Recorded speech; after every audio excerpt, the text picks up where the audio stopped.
नमस्कार दोस्तों, आरपीएससी के 2022 के सॉल्यूशन में ये हमारा तीसरा लेक्चर है। इसमें आगे के 30 क्वेश्चन और ऐड कर लेते हैं ताकि ये जो टोटल क्वेश्चन है वो अब 80 हो जाएंगे इन 30 क्वेश्चनों के बाद। चलिए आते हैं क्वेश्चन नंबर 51 पे। क्वेश्चन नंबर 51 है कि भाई ये लाइन है, इस लाइन में इस वृत्त के सापेक्ष ध्रुवीय समतल का जो समीकरण है वो लिखिए। तो ध्रुवीय समतल का समीकरण अगर आपके पास जो है वो गोले का समीकरण ये रहा, तो इसका समीकरण जो होता है ध्रुवीय समतल का किसी रेखा के सापेक्ष, ये जो रेखा है इसके सापेक्ष जो समीकरण होता है वो हमारा होता है a x1x। यहाँ a जो है अच्छी बात है, a जो है एक्स स्क्वायर का गुणांक है जो कि 1 है, वाई स्क्वायर का 1 है तो जेड स्क्वायर का 1 है, तो a लगाने की जरूरत ही नहीं है। सीधा x1x plus y1y plus z1z बराबर आर स्क्वायर। अब ये है कि ये x1 y1 z1 क्या है, ये जो आपके पॉइंट्स है ये है आपके x1, ये है x1, ये है y1 और ये है आपका z1। तो ये अगर हम यहाँ पे रखें तो 1 2 3, तो ये हो जाएगा x plus 2y plus 3z बराबर आर स्क्वायर। आर यानी त्रिज्या का स्क्वायर जो कि 8 है, ये 8 हो गया। लेकिन रुकिए, एक समीकरण और आएगा इसमें, एक समीकरण और आता है, वो होता है lx plus my plus nz बराबर 0।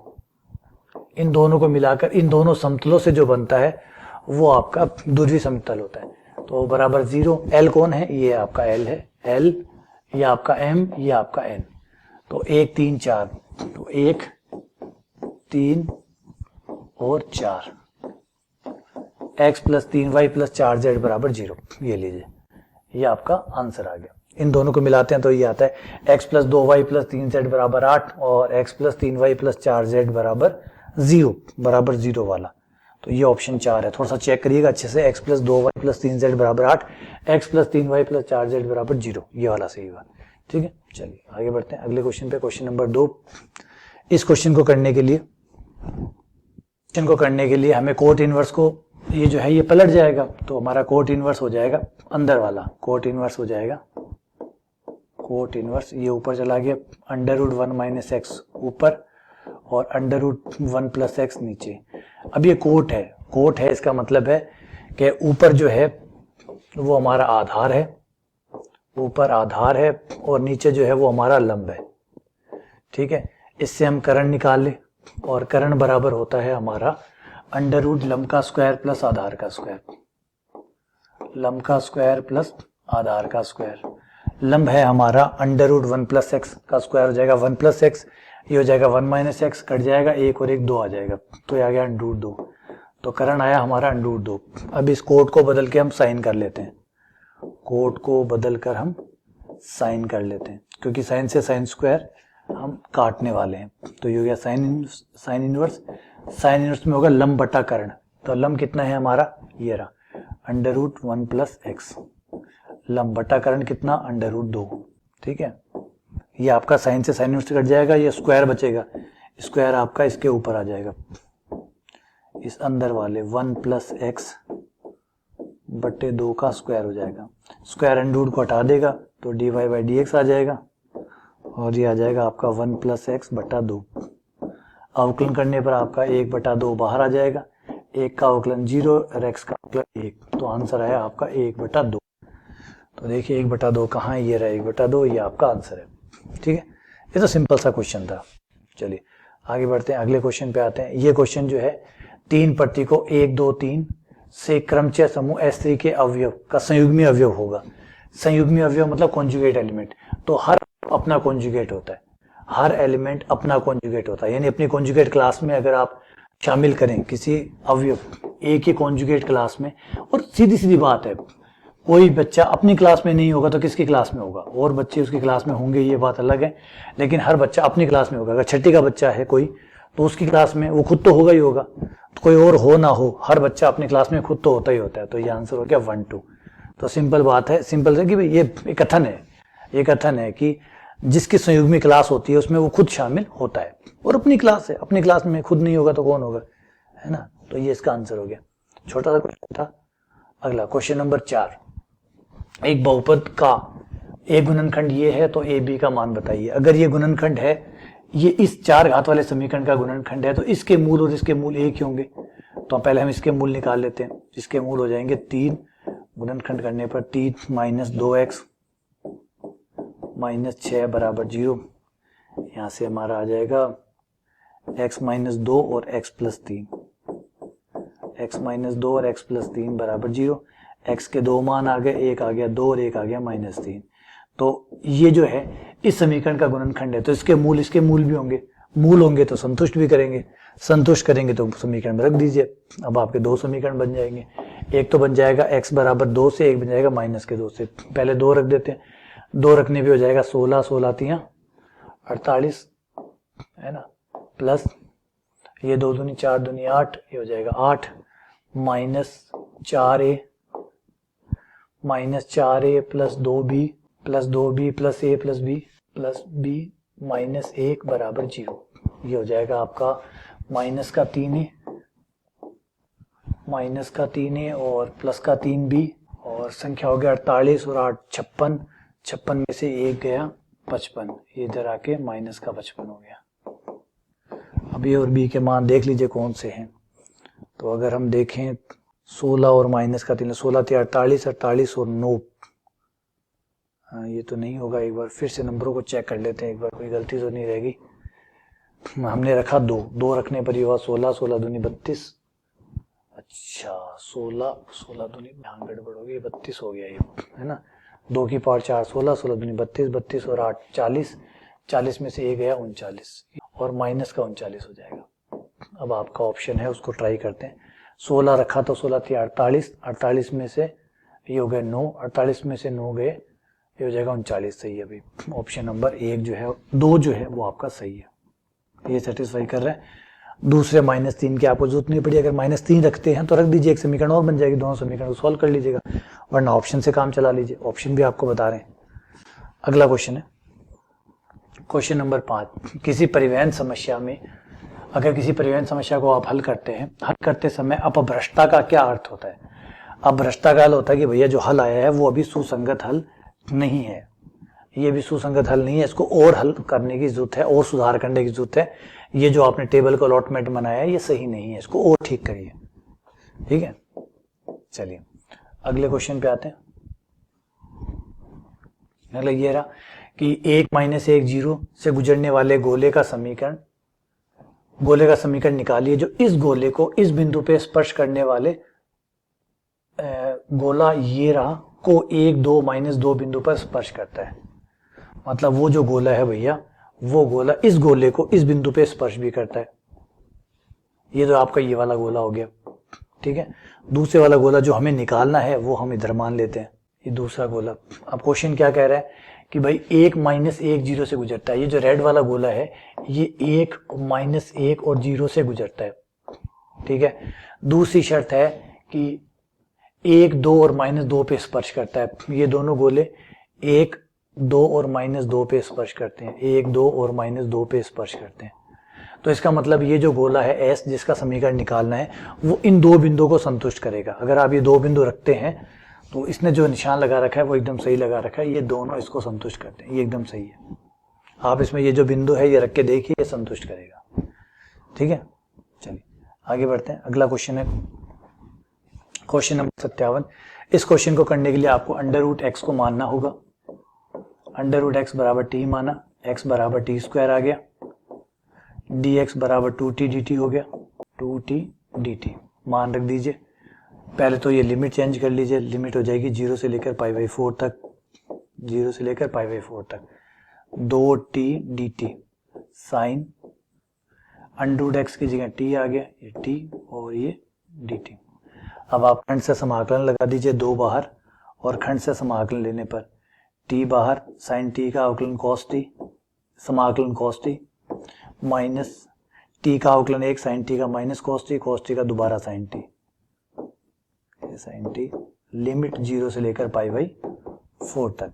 लिमिट रख दीजिए, 2 π/4 रखने पर ये हो गया माइनस का π/4 इंटू कॉस π/4 जो कि हो जाएगा 1/√2, साइन π/4 1/√2। उसके बाद में 0 रखने पर ये भी 0 और ये भी 0, बात खत्म। 1/√2 बाहर निकाल लीजिए, √2 कट जाएगा, √2 बाहर बचेगा, ये आ गया 1 माइनस 1 माइनस पाई बाई 4। अब इसमें चेक करिए कहाँ हमने कोई गलती छोड़ी है। अच्छा, इसकी लिमिट में गड़बड़ होगी। जब पाई स्क्वायर बटा 2 रखा तो ये लिमिट हो जाएगी पाई बाई 2, ये पाई बाई 2 हो जाएगी। ये 2 है, यहाँ पाई बाई 2 आएगा। पाई बाई 2 रखने की वजह से ये हमारा हो जाएगा। पाई बाई 2 रखेंगे तो यहाँ पे कॉस पाई बाई 2 का मान 0, ये आपका 0 हो जाएगा और साइन पाई बाई 2 का मान 1 हो जाएगा। ये 0, ये 1 और 0 पे तो सब 0 हो ही जाएगा, तो वजह गुणा करने पर ही आ जाएगा आपका 2। यहाँ पे गुणा करेंगे 2 आ जाएगा, ये आपका 2 आ गया। ठीक है, अगला क्वेश्चन है ये 58। भाई ये जी है, ये आपका एच है और हमें ये बताना है कि इनमें से सह समुच्चय जी बटा एच में कौन कौन आएगा। तो एक तो एच तो आएगा क्योंकि ये तो तत्समक है, तो एच तो आना ही आना है। एच तो सब में ही दिया हुआ है, तो सबसे पहले तो एच आ गया। ठीक है, फिर हम एच ए बनाते हैं। एच ए बराबर होगा, ए से इसको गुणा कर दीजिए तो ई गुणा ए आ गया और ये ए की क्यूब आ गया, तो ये एच ए आ गया। अब आगे है H square. H A square बनाएंगे तो ए स्क्वायर से गुणा करेंगे तो ये आ जाएगा ए स्क्वायर और ए स्क्वायर आ जाएगा, ये ए की पावर 4 आ जाएगा। दिया गया है कि ए की पावर 4 जो है आपका ई है, ये ए की पावर 4 बराबर ई, तो ए स्क्वायर ई आया। ए स्क्वायर ई तो आपका एच ही है। एच कौन है? ई और ए स्क्वायर ही तो है, तो ये तो एच ही आ गया, यानी इसका मतलब कुछ नया नहीं बना, तो एच ए स्क्वायर नया नहीं है। एच नया है, एच ए नया है, लेकिन एच ए स्क्वायर कॉमन आ गया। एच ए क्यूब देखिए, ए क्यूब से संक्रिया करेंगे तो ए क्यूब से संक्रिया करने पर ये आ जाएगा ए क्यूब, ये आ जाएगी ए की पावर 5। ए की पावर 5 का मतलब ए होगा क्योंकि ए की पावर 4 ई है, तो ये ए की क्यूब इंटू ए आ गया। ए इंटू ए की क्यूब तो एच ए के बराबर है, तो ये तो वापस एच ए आ गया, ये वापस एच ए आ गया। तो अब देख लीजिए आपने जो बनाया है, एच बन रहा है और एच ए बन रहा है। एच ए स्क्वायर करने पर वापस एच आ रहा है, एच ए के ऊपर एच ए आ रहा है, तो यानी इसका मतलब आपके सिर्फ 2 ही जी बटा एच में सिर्फ 2 ही सह समुच्चय बनेंगे। एक बनेगा एच और एक बनेगा एच ए, एक बनेगा एच और एक बनेगा एच ए, या ए एच बना लीजिए, कोई बात नहीं है ना। क्रम विनिमयता का नियम काम करता है इनके ऊपर। एच ए बराबर ए एच होता है, जब आपका पर सामान्य उपसमूह होता है तो ए एच बराबर एच ए होता है। ठीक है, ये क्वेश्चन जो था ये गुमराह करने वाला क्वेश्चन था, ये जबरदस्त क्वेश्चन था। इस क्वेश्चन में क्या हुआ, अधिकतर लोगों ने जो क्वेश्चन, जैसे ये देखिए यहाँ पे भी लगाया हुआ है कि z बराबर माइनस आयटा पे असंतत है, जो कि z बराबर माइनस आयटा पे असंतत नहीं है। रुक जाइए, अभी आप बहुत जल्दबाजी कर गए। z बराबर माइनस आयटा पहले रख के देखिए। जब आप z बराबर माइनस आयटा रखते हैं तो ऊपर आता है माइनस आयटा का, ये देखिए आयटा का स्क्वायर, माइनस आयटा का स्क्वायर जो कि आएगा -1, ये आ गया -1। यहाँ माइनस आयटा रखा, आयटा का स्क्वायर -1 आया, माइनस माइनस प्लस, तो ये प्लस का 3 आ गया, माइनस का 2 आ गया, नीचे 0 आ गया, तो ऊपर आ गया 0, नीचे आ गया 0, तो ये 0 बटा 0 रूप आ गया, ना कि बट्टे में 0 आया। 0 बटा 0 रूप आने का मतलब है यहाँ पे आप कॉम्प्लेक्स नंबर के लिए डीएल हॉस्पिटल रूल है वो लगा सकते हैं। और डीएल हॉस्पिटल रूल जब आप लगाएंगे तो ऊपर का अवकलन ऊपर, नीचे का अवकलन नीचे करेंगे, तो 2z प्लस 3 आयटा, और नीचे वाले का अवकलन हो जाएगा हमारा z का 1 और आयटा का 0। अब z का मान माइनस आयटा रखें हम, तो यह आ जाता है माइनस का 2 आयटा प्लस 3 आयटा बटा 1। 3 आयटा में से 2 आयटा गया आयटा, तो लिमिट आई आयटा, इसकी लिमिट आएगी आयटा। तो आंसर है ये वाला, ये आंसर है। देखिए ये वाला सही है। अब यहाँ पे एक बात और भी सही है, जैसे ऑप्शन नंबर 1 है वो भी सही है क्वेश्चन, क्योंकि लिमिट माइनस आयटा है, ये बात सही है। फलन का मान जो है वो है माइनस आयटा पे फलन का मान 5 है। लिमिट तो आ रही है z बराबर माइनस आयटा पे, जो लिमिट आ रही है वो तो आ रही है हमारी आयटा, और फलन का मान जो है आयटा पे वो आ रहा है 5। इसका मतलब लिमिट और मान बराबर नहीं है, तो इस हिसाब से ये जो संतत वाला ऑप्शन है ये भी सही हो गया। तो इस क्वेश्चन के तो 2 ऑप्शन सही हो गए, फिर ये भी सही है क्योंकि बिल्कुल असंतत है ये बात सही है, असंतत है क्योंकि लिमिट जो है वो अलग है, फलन का मान अलग है। और ये बात भी सही है कि फलन का जो लिमिट है माइनस आयटा पे वो माइनस आयटा है, यानी दोनों साइड से बात सही है। तो ऑप्शन 1 और ऑप्शन 3 दोनों ही सही जा रहे हैं इस क्वेश्चन के लिए। ठीक है, चलिए आगे बढ़ते हैं। अगला क्वेश्चन है ये क्वेश्चन नंबर 60। क्वेश्चन नंबर 60 थोड़ा सा टेढ़ा है कि ABC में A से गुजरने वाली माध्यिका AD का मध्य बिंदु E है। ये आपका त्रिभुज ये आपका त्रिभुज, इस त्रिभुज में ये ए भुजा ले लीजिए, ये आपकी बी भुजा, ये आपकी सी भुजा। क्या कह रहा है, ए से गुजरने वाली माध्यिका AD, ए से गुजार दीजिए एक माध्यिका को, ये ए से गुजरने वाली माध्यिका AD, AD का मध्य बिंदु E है, इसका जो मध्य बिंदु है वो E है, ये E ले लिया, मध्य बिंदु यानी 1:1 में बांट रही है। फिर इसके बाद में आगे आती है हमारी कि BE जो है, BE को AC को F पर मिलती है, बढ़ाई गई BE, ये जो BE है इसको बढ़ाया गया है, B से E को मिला के बढ़ाया गया है, ये B से E है, इसको आगे बढ़ाया गया तो ये आगे जाके इस लाइन को F पे काटती है, ये F पे काट रही है।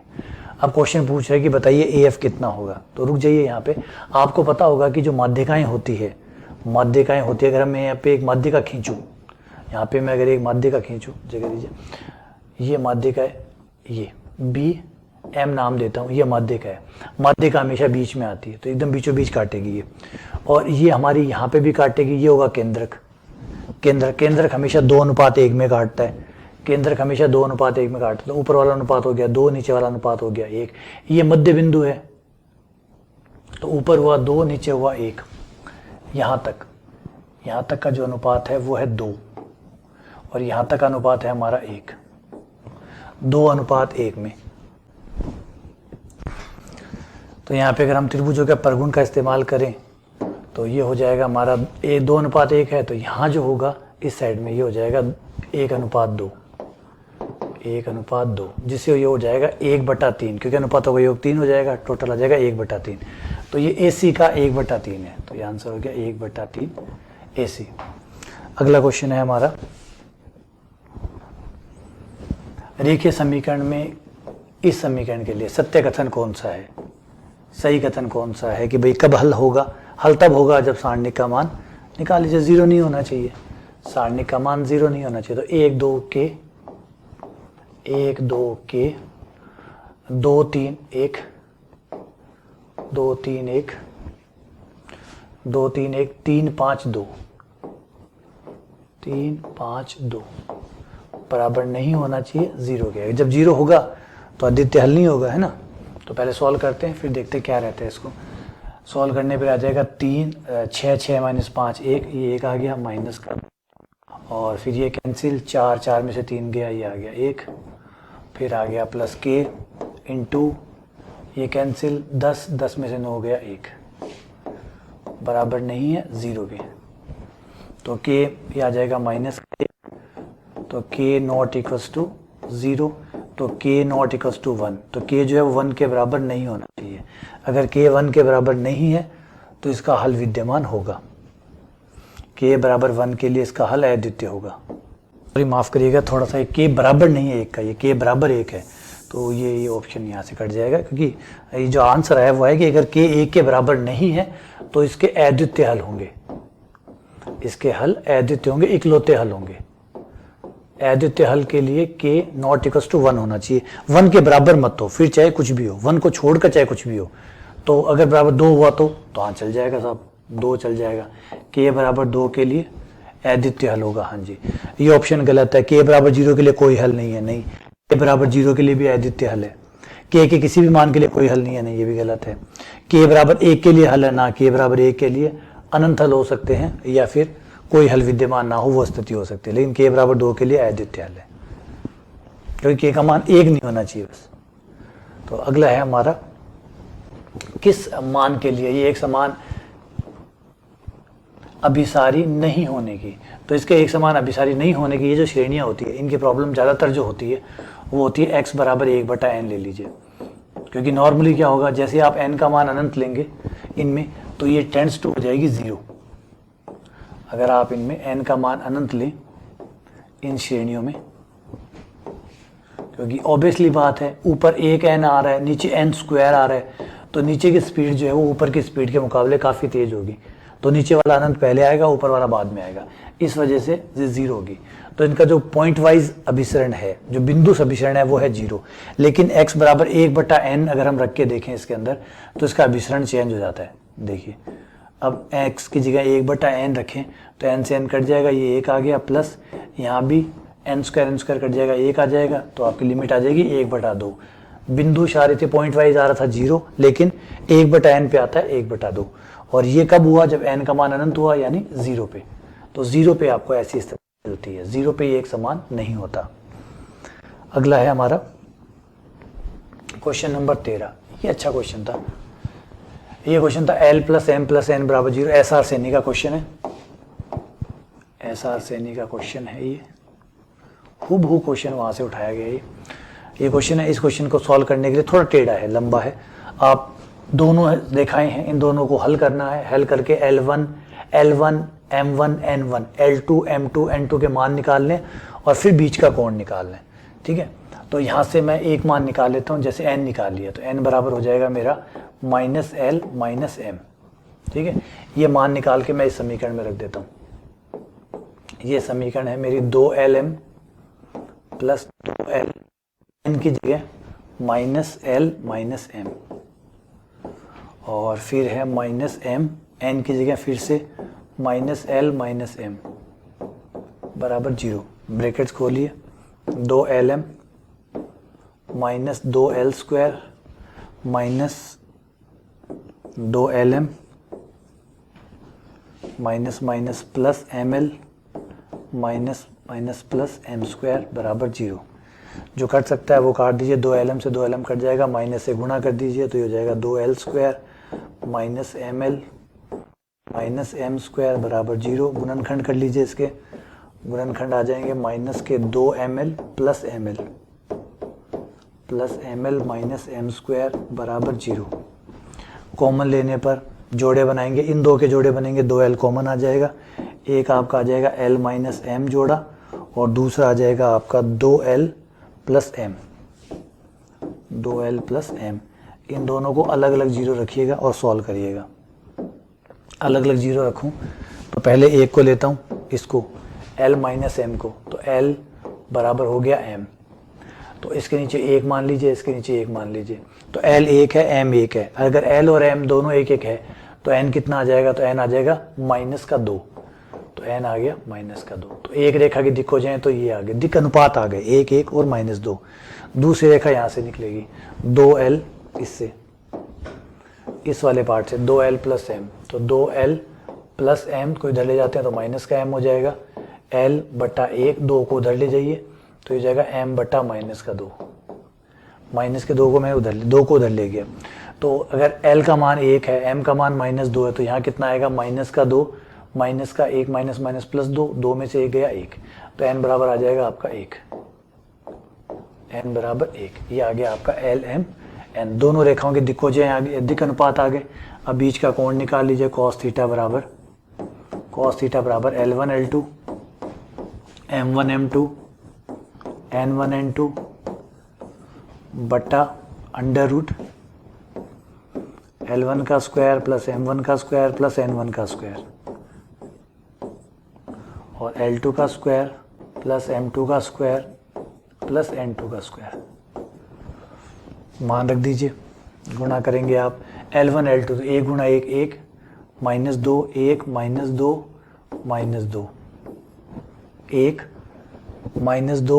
-2 बटा आ जाएगा 4 5 6, यह आ जाएगा √6 और इंटू √6। 6 से 6 कट जाएगा, मोड रखा लीजिए +- का चिन्ह। ये हो जाएगा 4 4 में 3 3/6, 3/6 यानी 1/2। कॉस का मान 1/2 तब होता है जब हमारा कोण जो है वो 60 डिग्री हो। तो आंसर आएगा 60 डिग्री, π/3। ये हमारा आंसर है। क्वेश्चन लंबा था ये, है ना, काफ़ी कैलकुलेशन थी इसके अंदर। चलिए आगे बढ़ते हैं, अगले क्वेश्चन पे आते हैं। अगला क्वेश्चन था A क्रॉस I का स्क्वायर, A क्रॉस J का स्क्वायर, A क्रॉस K का स्क्वायर। तो पहले A क्रॉस I तो करें। A एक वेक्टर मान लेंगे, A एक वेक्टर मान लेंगे, A1I + 2J + A3K। ठीक है, फिर A क्रॉस I करेंगे, A क्रॉस I, तो ये हमारा होगा I cap J cap K cap A1 A2 A3 1 0 0।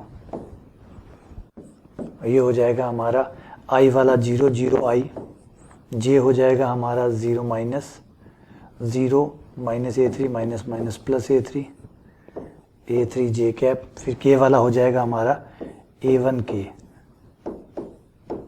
और जब स्क्वायर करेंगे, स्क्वायर करने का मतलब होता है डॉट, a क्रॉस i का स्क्वायर होगा खुद से खुद की डॉट गुणा करना, और खुद से खुद की डॉट गुणा करने पर हो जाएगा 0 की 0 से, A3 की A3 से, A1 की A1 से, तो यह आ जाएगा A3 का स्क्वायर प्लस A1 का स्क्वायर।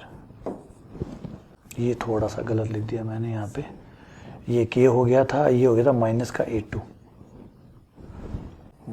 A2 k, तो यहाँ पे आ जाएगा, कोई दिक्कत नहीं है, ये आपका जब करेंगे आप तो ये A2 का स्क्वायर आ जाएगा। ऐसे ही आपका a क्रॉस j करेंगे। अब देख रहे हैं i वाले में i नहीं आ रहा, बाकी सब आ रहे हैं, तो j वाले में j नहीं आएगा, बाकी सब आएंगे, A1 आएगा और A3 आएगा। और जब k वाले को करेंगे तो A3 नहीं आएगा, बाकी दोनों आएंगे, तो a क्रॉस k का स्क्वायर बराबर आ जाएगा आपका A1 का स्क्वायर प्लस A2 का स्क्वायर।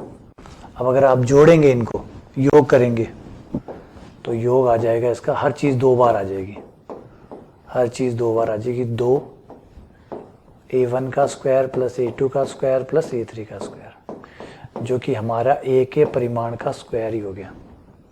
तो ये हो गया आपका 2 a के परिमाण का, a सदिश के परिमाण का स्क्वायर, या सीधा लिखें तो 2a वेक्टर का स्क्वायर, एक ही बात है।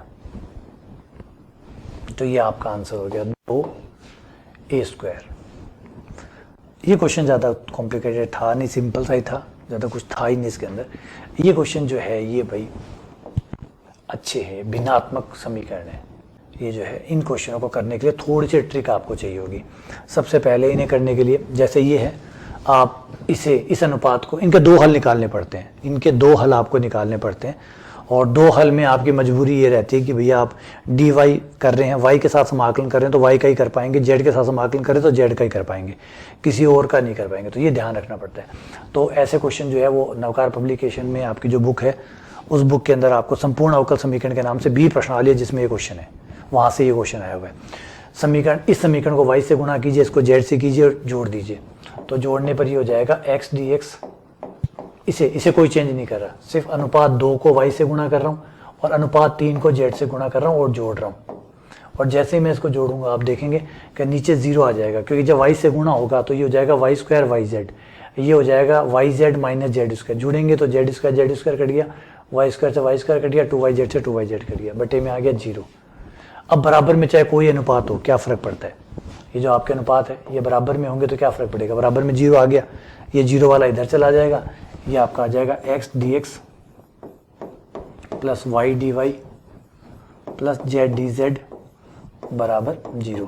समाकलन करने पर x स्क्वायर बटा 2, y स्क्वायर बटा 2, z स्क्वायर बटा 2, बट्टे वाले 2 को वज्र गुणा करके उस तरफ भेज दिया, और उस तरफ c1 आएगा तो 2 c1 हो गया, 2 c1 को c1 डैश नाम दे दीजिए, चाहे c1 वापस लिख दीजिए।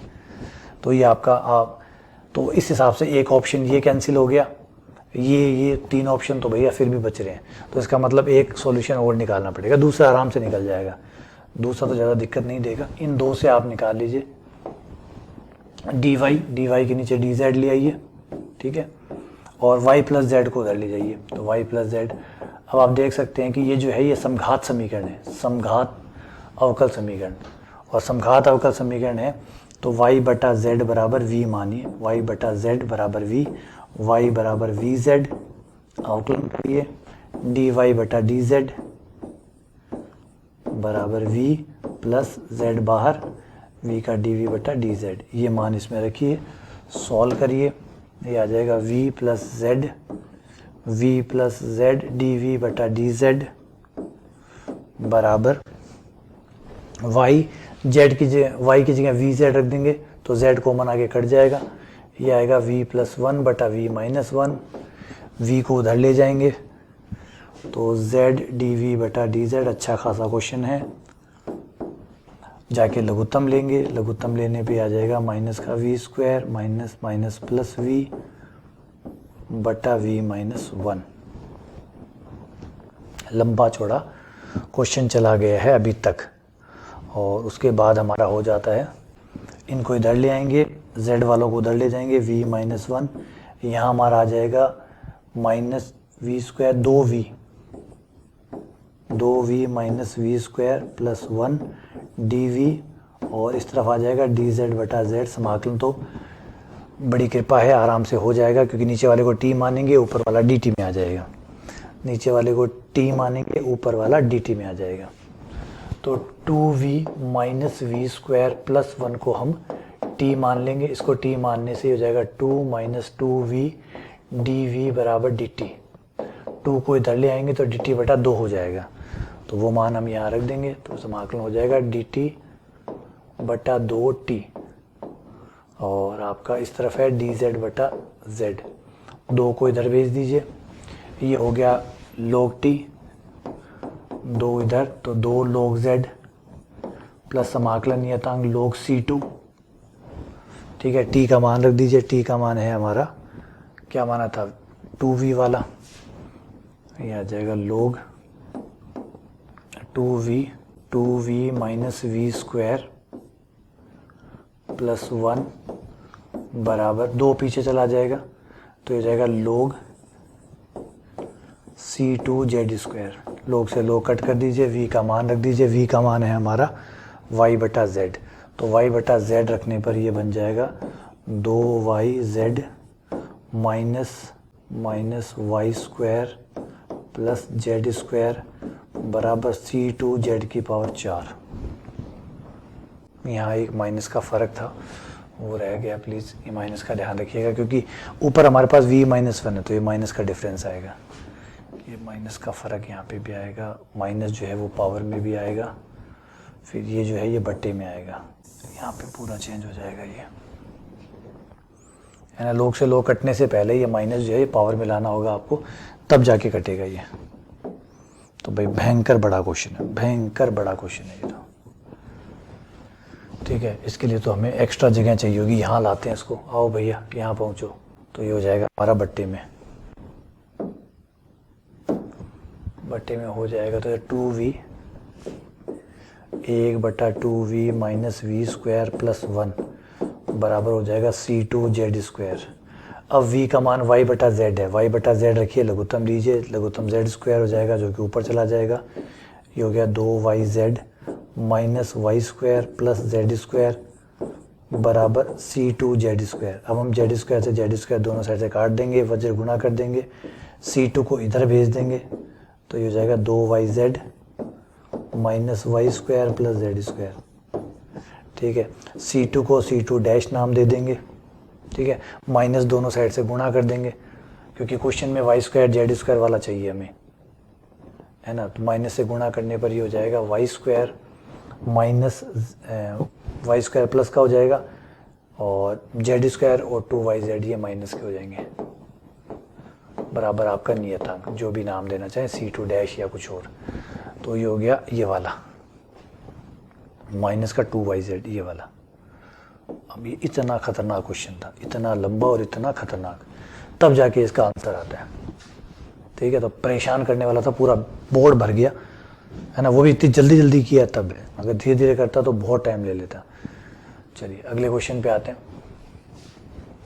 ये तो ज़बरदस्त क्वेश्चन पूछा है। गोले का केंद्र O है, मतलब मूल बिंदु है, इसकी त्रिज्या 3 है, तो इतने से आपके वर्त का समीकरण आ गया x square plus Y square plus Z square बराबर 9। ये आपके वृत्त का समीकरण आ गया। अब आगे कह रहा है कि 3 4 0 से जाने वाली रेखा, इससे हमें एक रेखा है जो एक के ध्रुवीय समतल, इसका ध्रुवीय समतल, तो ध्रुवीय समतल का जो समीकरण होता है वो होता है x1x plus y1y plus z1z बराबर r स्क्वायर। तो x1 ये हमारा पॉइंट रहा 3 4 0, ये रखेंगे तो 3x प्लस 4y, ये z1 0 हो गया, r स्क्वायर का मान है 9। ये हमारे ध्रुवीय समतल का समीकरण हो गया। अब ध्रुवीय समतल, इससे जाने वाली रेखा में आगे है कि गोले के केंद्र O और बिंदु इससे जाने वाली, यानी OA का समीकरण, रेखा OA का समीकरण।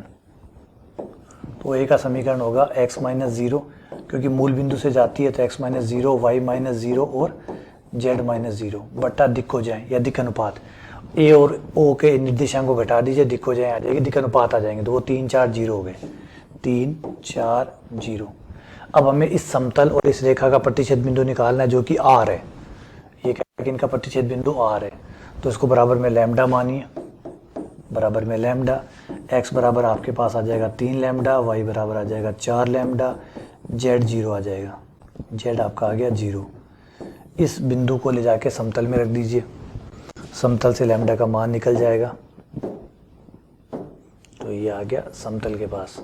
समतल में रखने पर ये आ गया 9 लैम्डा प्लस 4 चौक 16, 16 लैम्डा बराबर 9, लैम्डा बराबर 9/25, ये लैम्डा का मान आ गया। लैम्डा का मान रखने पर आपके पास जो आर पॉइंट है, ये पॉइंट आर था, आर पॉइंट हो जाएगा लैम्डा का मान रखते ही 9 × 27, 27/25, 27/25 और आगे हो जाएगा 9 चौक 36, 36/25 और 0। अब ओ से आर तक की दूरी, ओ तो मूल बिंदु है, मूल बिंदु से दूरी क्या निकलेगी, ओ आर बराबर सीधी हो जाएगी 27/25 का स्क्वायर प्लस 36/25 का स्क्वायर प्लस 0 का स्क्वायर। 25 का स्क्वायर दोनों में है, बाहर आ जाएगा कॉमन लेके, बाहर आके 25 हो जाएगा। तो ये जो है ये वाला पार्ट, ये मैं यहाँ कर देता हूँ, ये आ जाएगा आपका 1/25 बाहर, 27 जो होता है वो 9 × 3 होता है, 36 9 × 4 होता है, तो 9 का स्क्वायर भी कॉमन आ जाएगा, कॉमन आके बाहर 9 हो गया। अंदर बचेगा हमारे पास 27 में बचेगा 3 का स्क्वायर अंदर, प्लस 36 में बचेगा 4 का स्क्वायर, 3 का स्क्वायर 4 का स्क्वायर 25 हो गया, 25 का 5 हो गया, ये 5 बाहर आ गया, तो 9/25 × 5, ये कट गया, ये आ गया 9/5। कितना ज़बरदस्त क्वेश्चन था, आंसर है 9/5, ये रहा। काफ़ी लंबा क्वेश्चन था ये, काफ़ी लंबा, कई चीज़ें घुमा घुमा के क्वेश्चन में डाली गई है। चलिए आगे बढ़ते हैं, अगले क्वेश्चन पे आते हैं। ये रहा, ये अच्छा क्वेश्चन है, दूसरे निर्देशांक में परिवर्तित करना। सिंपल क्वेश्चन तो इस बार आया ही नहीं है ना, सिंपल क्वेश्चन तो पूछे ही नहीं है, घुमा घुमा के ही क्वेश्चन पूछा कोई भी। ये रहा, इसको दूसरे निर्देशांक में परिवर्तित कीजिए। तो दूसरे निर्देशांक में परिवर्तित करने के लिए एक्स की जगह रखना पड़ता है आर कॉस थीटा, वाई की जगह रखना पड़ता है आर साइन थीटा, ठीक है, ये मान रखेंगे। और जो डी एक्स डी वाई है या डी वाई डी एक्स है, उसकी जगह रखना होता है are D theta D are. जैसे आप ये रखेंगे, आपका सवाल देखिए क्या हो जाता है। यहाँ पे रखते ही एक्स की जगह आ जाएगा R cos theta, D Y D X की जगह R D theta D, X square plus Y square की जगह R square, R square R square cut जाएगा, ये आपका आ जाएगा कॉस थीटा और डी थीटा डी आर, ठीक है। लिमिट चेंज करनी पड़ेगी, पहले लिमिट क्या थी वो देखिए, तब लिमिट चेंज कर पाएंगे। पहले लिमिट थी हमारी ये, एक्स के सापेक्ष पहला समाकलन था, तो पहली लिमिट थी एक्स बराबर वाई से लेकर एक्स बराबर ए तक, एक्स बराबर वाई से ए तक, तो लिमिट आपकी ये है। पहली तो है आपकी एक्स बराबर वाई, ये लाइन रही एक्स बराबर वाई, इस लाइन से लेकर एक्स बराबर ए तक, ये लाइन रही एक्स बराबर ए तक, ठीक है। इस लाइन से लेकर इस तक हम जा रहे थे।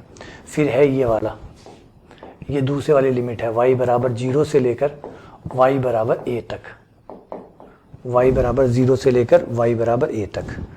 तो y बराबर 0 तो आपका ये रहा, ये y बराबर 0 है आपका, ध्यान रखिए y बराबर 0 ये है, y बराबर 0 से लेकर y बराबर a तक।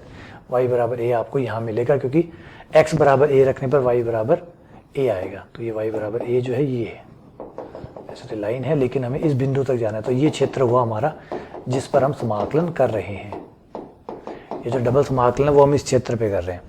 अब लिमिट लेंगे, पहले r की लिमिट लेनी पड़ेगी। r की लिमिट यहाँ से शुरू हुई है, इस जगह से, इस जगह r का मान है 0, क्योंकि ये तो ध्रुव है, तो यहाँ r बराबर 0 हो गया।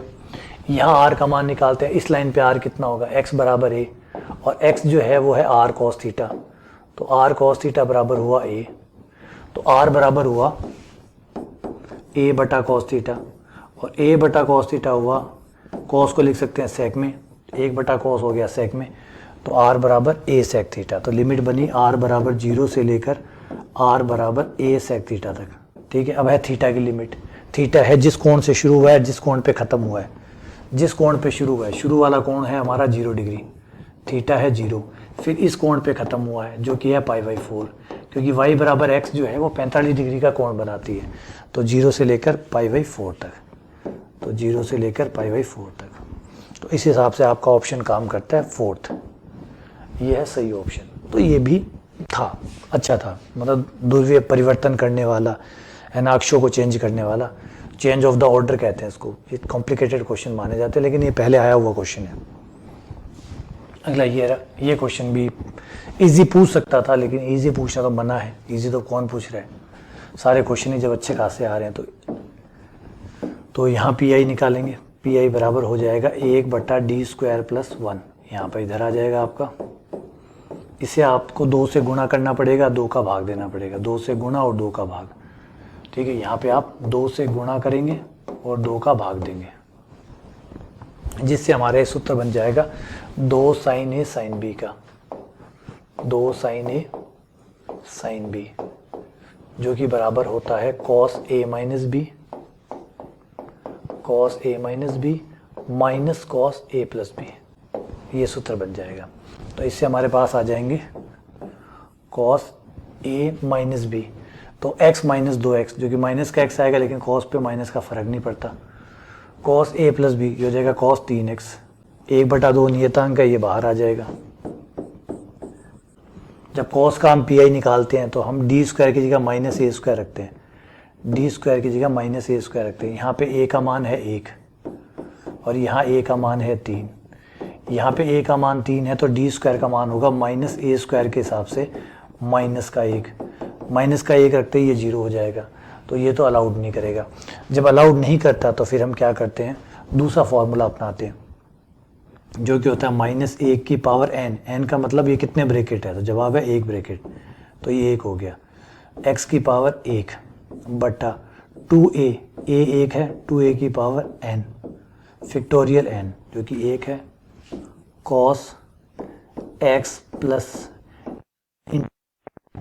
सूत्र हम इस्तेमाल करते हैं। और इसमें कोई दिक्कत है नहीं, यहाँ पे a का मान 3 है, तो d² का मान -9, -9 + 1 -8, तो ये 1/8 और आपका आराम से cos 3x आ गया। तो इसमें 2 क्वेश्चन बने, एक 0 वाला भी डालने की कोशिश की है, तो इस हिसाब से हमारा आंसर हो गया 1/2 माइनस का x और cos 90 + x, जो कि हमारा हो गया -sin x, तो माइनस माइनस प्लस हो गया x/2 और ये हो गया sin x, x/2 sin x, और ये हो गया हमारा 1/8 cos 3x। तो देखो कौन सा हुआ आंसर। ब्रैकेट खोलने पर x/4 sin x और अंदर आ जाएगा 1/16 और माइनस का चिन्ह, x/4 cos 3x, ये आएगा, ये वाला, ये हमारा आंसर हो गया। ठीक है, चलिए आगे बढ़ते हैं।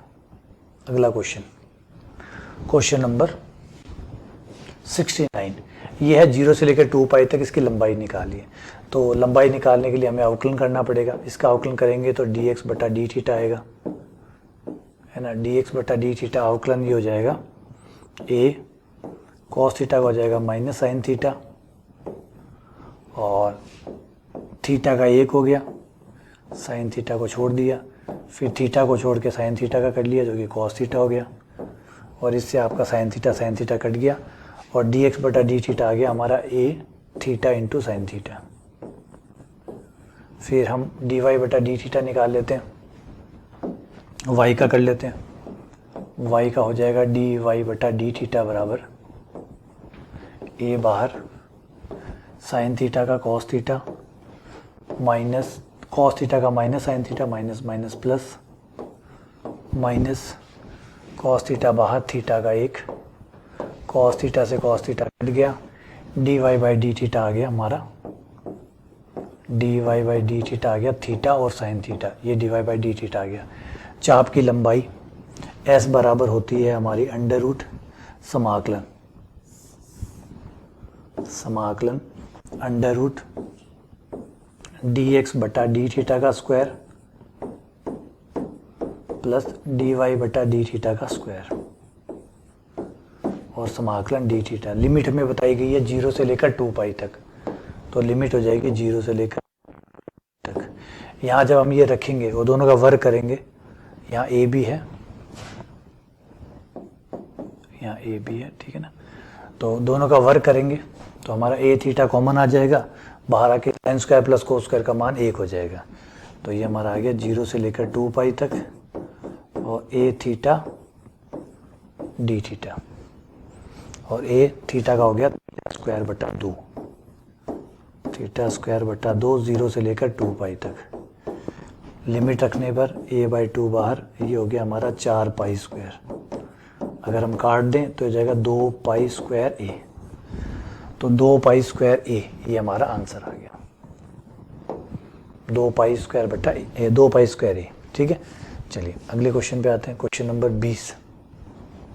ये दिया गया समीकरण एक यथार्थ अवकल समीकरण है। यथार्थ अवकल समीकरण है, पहले इसको सॉल्व करिए, डी को एक साथ करिए, डी वाई को एक साथ करिए। तो जब आप डी एक्स को एक साथ करेंगे तो 2y ये रहा डी एक्स का एक पद, एक यहाँ खोलेंगे तो ये आ जाएगा 6xy और ये आ जाएगा आपका D X, plus D Y वालों को एक साथ करिए तो डी वाई वाले आ जाएंगे 3x plus 8x square Y. Bracket खोलने पर ये हो जाएगा 4 दूनी 8 x into X square Y, और ये डी वाई बराबर 0। अब जो डी एक्स के साथ आता है उसका नाम होता है m, ये है हमारा m, और जो डी वाई के साथ आता है उसका नाम होता है n। और यथार्थ अवकल समीकरण के अनुसार डेल m बटा डेल वाई बराबर होना चाहिए del n over del x, ये दोनों बराबर होने चाहिए। इस हिसाब से अगर हम m का y के साथ करते हैं तो वो आएगा 2 प्लस 6x, और n का हम x के साथ करते हैं तो ये आएगा 3 प्लस 8 दूनी 16xy। ये यहाँ पे मैंने 2x वाई स्क्वायर है, सॉरी, तो यहाँ पे आ जाएगा हमारा 6 दूनी 12xy। इसका मैं इसका y के साथ कर रहा हूँ तो ये जाएगा 6 दूनी 12xy। संख्याओं को एक तरफ कर लीजिए, 12 में से गया तो माइनस का 4xy इस तरफ आ गया, 3 में से 2 गया 1 हो गया, और xy का मान आ जाएगा xy बराबर माइनस का 1/4। बीच दौरान अगर कोई नंबर भूल गया तो प्लीज़ चेक कर लीजिएगा, है ना, कोई छोटी मोटी गलती रह जाए। लेकिन वैसे आंसर आते हैं तब पता चल जाता है कि भाई कोई गलती की है क्या, या फिर बीच में ही दौरान ही पता चल जाता है कि कुछ नंबर छूट गए हैं या कोई नंबर भूल गया हो तो कवर हो जाता है, ठीक है। फिर भी आप एक बार चेक करते रहिएगा। चलिए आगे बढ़ते हैं, अगले क्वेश्चन पे आते हैं, क्वेश्चन नंबर 21। ये है कोई आठ समस्या, आठ समस्या मतलब पीपी है, पीपी का हल जो है वो अपरिबद्ध है, पीपी का हल अपरिबद्ध है। तो बताइए जो डीपी है उसके साथ क्या होगा। तो भैया डीपी जो है, जब पीपी जो है वो अपरिबद्ध होती है तो डीपी भी अपरिबद्ध हो सकती है या उसका कोई हल विद्यमान ना हो, इनमें से कोई एक कंडीशन काम कर सकती है। ऐसा नहीं है कि वहाँ वो अपरिबद्ध है तो वो भी अपरिबद्ध होगी, बस ये है कि अगर वो अपरिबद्ध है मतलब उसका सॉल्यूशन नहीं है तो इसका भी सॉल्यूशन नहीं है, चाहे फिर वो अपरिबद्ध हो चाहे उसका हल विद्यमान ना हो, ऐसी स्थिति हो सकती है। तो ये है हमारा तीसरा। चलिए आगे बढ़े, क्वेश्चन नंबर 22। इस क्वेश्चन में है संबंध बताना है, ठीक है। ये संबंध में आप देख सकते हैं कि 3 का 3 के साथ है, 6 का 6 के साथ है, 9 का 9 के साथ है, 12 का 12 के साथ है। इस हिसाब से समतुल्य है, इस हिसाब से ये समतुल्य है, तो समतुल्य के साथ तो कोई इश्यू नहीं है। अब है कि क्या ये सममित है, तो सममित है तो हमें देखना होगा कि रिवर्स पॉइंट भी है क्या, रिवर्स जोड़े भी है क्या। अगर हैं तो सममित भी हो जाएगा, कोई प्रॉब्लम नहीं है। 6 12 है, 6 12, क्या 12 6 इसमें है, तो जवाब है नहीं, 12 6 यहाँ नहीं है, नहीं है इसका मतलब सममित नहीं है, ये रिलेशन सममित नहीं है। तो उसके बाद में केवल समतुल्य और संक्रामक, क्या संक्रामक है, तो संक्रामक चेक करते हैं। संक्रामक में है कि अगर ए का बी के साथ है, बी का सी के साथ है तो ए का सी के साथ होना चाहिए। चलिए देखते हैं कोई है क्या ऐसा। तो संक्रामक के लिए हमें 2 जोड़े चाहिए होंगे, तीसरा जोड़ा चेक करना पड़ेगा वो है क्या। 6 का 12 के साथ है, फिर क्या 12 का कोई आगे है, तो 12 का 12 के साथ है वो तो काउंट करना ही नहीं है। 6 का 12 के साथ है, फिर 12 का किसी के साथ है क्या, तो नहीं है, तो ये तो हो गया। फिर 3 का 9 के साथ है, 9 का किसी के साथ है क्या, नहीं है, तो ये भी हो गया। 3 का 12 के साथ है, क्या 12 का आगे किसी के साथ है क्या, नहीं है। 3 का 12 के साथ है, फिर 12 का 12 के साथ है तो वो वापस 12 12 बन जाएगा, तो 3 से 12 हो जाएगा जो कि ऑलरेडी है। तो 3 से 6 हो गया, 6 से 12, ये देखो ये बैठ रहा है एक, जोड़ा बन रहा है 3 से 6 है, ठीक है, फिर 6 से 12 है, ठीक है, तो 3 से 6 है और 6 से 12 है, तो 3 से 12 होना चाहिए, तो 3 से 12 है या नहीं है, तो जवाब है 3 से 12 है, ये रहा, इसका मतलब संक्रामक है। तो जहाँ भी 2 जोड़े बन रहे हैं वहाँ तीसरा जोड़ा भी बन रहा है, या तो 2 ही जोड़े नहीं बन रहे, या तो 2 जोड़े नहीं बन रहे। देखिए संक्रामक का मतलब होता है जब 2 जोड़े बने तो तीसरा भी बनना चाहिए, या तो 2 जोड़े बने ही ना, 2 जोड़े बने ही ना, अगर 2 जोड़े बन गए तो तीसरा जोड़ा भी बनना चाहिए, बस यही बात है, ठीक है, तो ये संक्रामक है। क्वेश्चन नंबर 23, बीच की न्यूनतम दूरी ज्ञात कीजिए। न्यूनतम दूरी के लिए हमें सदिश चाहिए होंगे, तो ये हमारा ए सदिश हो जाएगा, A1 सदिश, तो हमारा A1 सदिश हुआ बराबर I plus 2J plus 3K, ये हमारा A1 सदिश हुआ। A2 सदिश इससे मिल जाएगा हमें, A2 सदिश बराबर हुआ 2I plus 4J plus 5K, ये A1 ये A2, 2 4 5, ये हमारा B1 सदिश हो गया, B1 वेक्टर, ये हमारा B2 नीचे वाला B2 वेक्टर हो गया, B1 वेक्टर और B2 वेक्टर। अब जो दूरी होती है न्यूनतम दूरी, 2 रेखाओं के बीच की जो न्यूनतम दूरी है, न्यूनतम दूरी, उसका फॉर्मूला होता है A2 minus A1 dot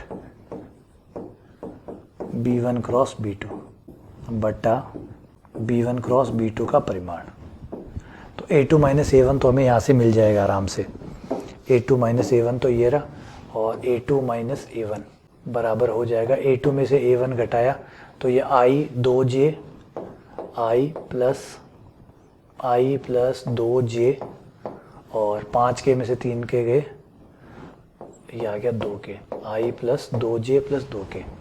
B1 cross B2 इनकी क्रॉस गुणा, B1 क्रॉस B2 बराबर IJK, और B1 है आपके पास 2 3 4,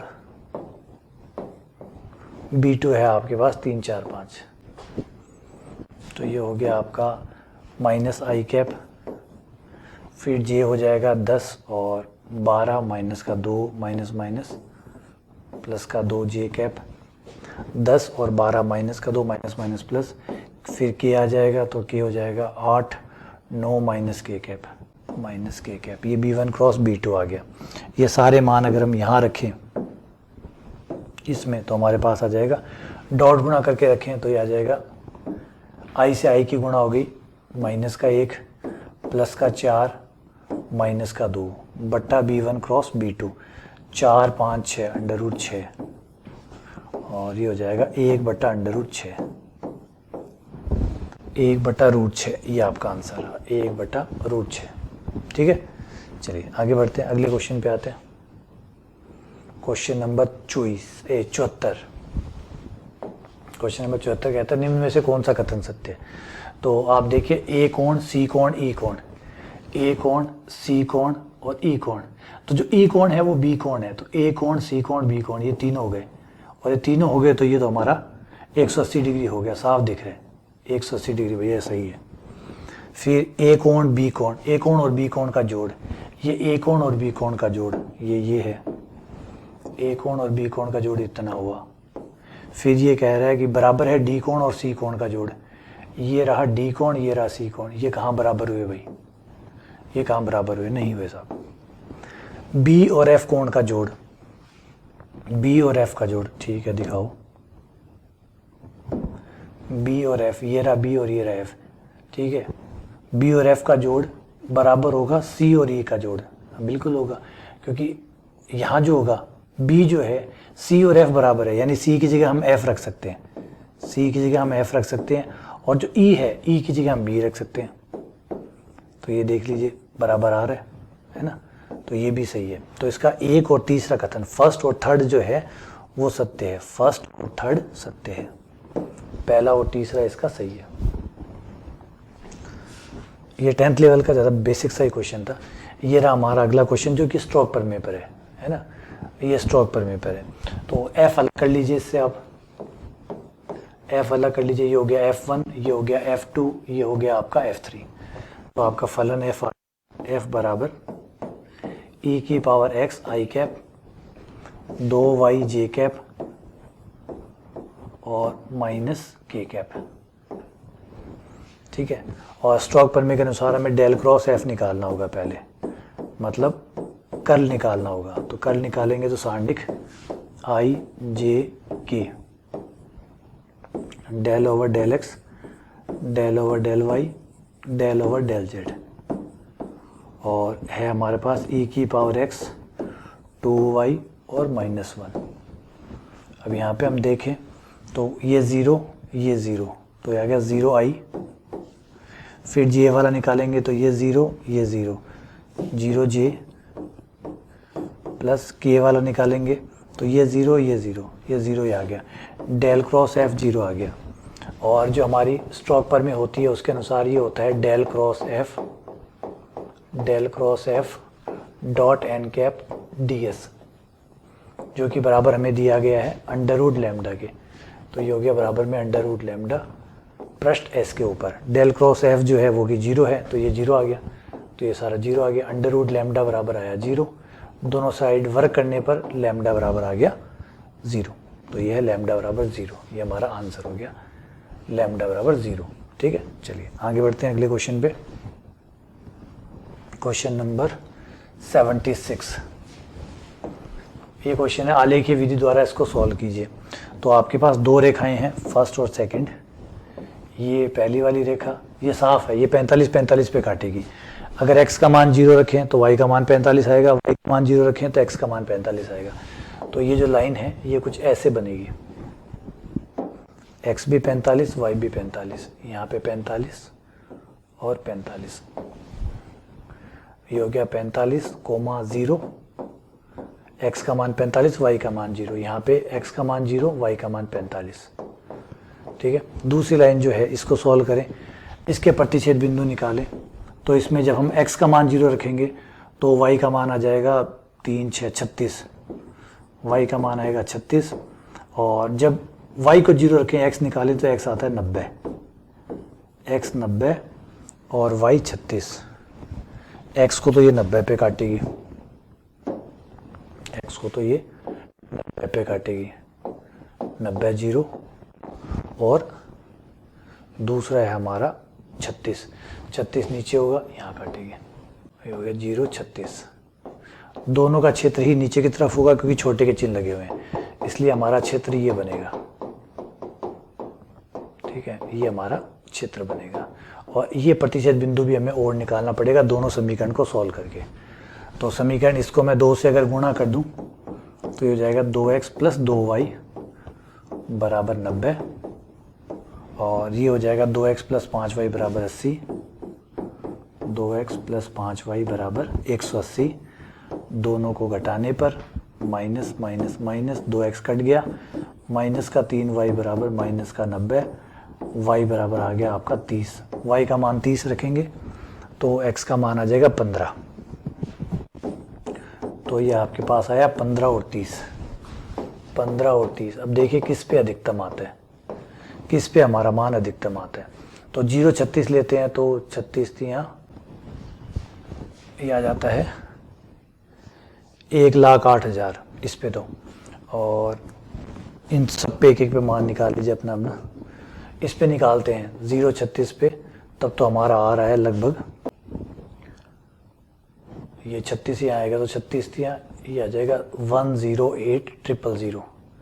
इस पे इतना आ रहा है, और 45 0 पे निकालते हैं तो 45 90, इस पे 90,000 आता है, और इस पे निकालते हैं तो 15 दूनी 30 और 30 90, ये आता है 1,90,000 और 30 1,20,000। तो ऑब्वियसली बात है सबसे ज़्यादा आया 1,20,000, तो ये हमारा आंसर है, ये हमारा आंसर है 15 और 30, और टोटल है मैक्सिमम है 1,20,000। तो ये हमारा आंसर हो गया। चलिए आगे बढ़ते हैं अगले क्वेश्चन पे। क्वेश्चन नंबर 77, ये है r, वक्र है r बराबर 2 sin थीटा और वक्र r बराबर 2 cos थीटा। मध्य प्रतिच्छेद कोण निकालिए। तो दोनों के r बराबर कर दीजिए, दोनों को बराबर रखने पर ये आ जाएगा 2 sin थीटा बराबर 2 cos थीटा। दोनों को बराबर रख दिया, cos से cos कट जाएगा, ये सॉरी 2 से 2 कट जाएगा, है ना। sin थीटा cos थीटा का भाग देने पर ये हो जाएगा हमारा tan थीटा बराबर 1, और tan थीटा का मान 1 तब होता है जब थीटा π/4 होता है, और इनमें कोई भी ऑप्शन π/4 नहीं है। तो इसका मतलब इस क्वेश्चन के चारों ऑप्शन गलत हैं। All option are incorrect, all options are incorrect. इसके सारे ही ऑप्शन इनकरेक्ट है, मतलब ये क्वेश्चन गलत है। ठीक है, चलिए आगे बढ़ते हैं अगले क्वेश्चन पे। अंतर समीकरण, ये अंतर समीकरण को जब आप लिखेंगे तो x+2 है, यानी ये हो गया आपका e² -4 और yx बराबर 2 की पावर x।